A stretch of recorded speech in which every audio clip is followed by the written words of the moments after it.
Ambassador Var Attre? Yennefer suggested I ask you about current events, the war and so on. Of course.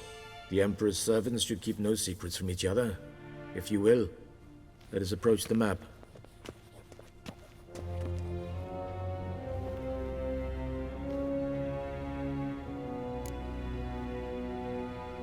How's the war going? I mean, apart from the fact that Nilfgaard's triumph is imminent. I assume this to be a private conversation. We've no witnesses, so let's dispense with the propaganda, even that shrouded in irony. Our offensive was going splendidly until winter came. Edirn was in such disarray that we encountered no resistance. We had reached the Pontar before the first snows.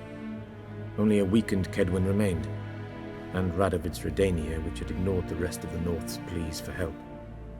We thought they'd sue for peace, perhaps even submit to vassalization. We waited for spring, certain of victory. Radovid? Submit? Yes, a vain hope, I agree. Radovid sent no peace envoys, nor did he advance on our positions. Instead, he trudged over the snow-bound Kestrel Mountains and attacked Kedwen, his ally. This attack took the Kedweni by surprise. They were still mourning the loss of their king. Rudderless and dejected, they laid down their arms after a few lost skirmishes and joined Radovid. And so by spring, instead of 2 weak enemies, we had only one powerful one.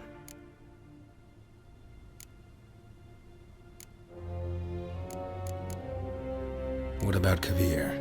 Kovir values its neutrality, enough not to lend its armies, or more importantly, even its coin to either side. Returning to the war, this spring there was a massive battle in the marshes of Velen. Massive, yet indecisive. Both sides suffered enormous losses, unprecedented even. Radovid has retreated across the Pontar. He's safe for now, until reinforcements arrive from the south. Then Emperor Emir Var Emrys will deal with him once and for all. Couldn't you just go home? Save everyone a lot of marching, not to mention a few human lives. I'm afraid the stakes are too high to fold now. We can only go all in. How do things look in Velen? As bad as ever, perhaps worse. This land never flowed with milk and honey, and now it flows with blood. Armies have swept through it several times, trampling fields, looting granaries, burning villages. Famine grips the populace. So how's ruling that earthly paradise going for you? Not well, to be honest. Our forces are spread thin as it is, and Velen is chiefly swampy forests that are difficult to control. We've had several patrols never return to their camps. Thus, we've temporarily delegated authority in this region to a certain Nordling, a former low-ranking officer in the Temerian army, one Philip Strenger, better known by his nom de guerre, the Bloody Baron. I advise you well, avoid him. Any news from Novigrad? Is the free city still free? Yes, although everyone knows this won't last. Radovid is in Oxenfurt, and the Emperor is here in Vizima, at Novigrad's doorstep, both. And both require coin and ships. Novigrad can provide these. Which is why the mood in the city is rather, well, on edge. Meaning? How do men deal with fear?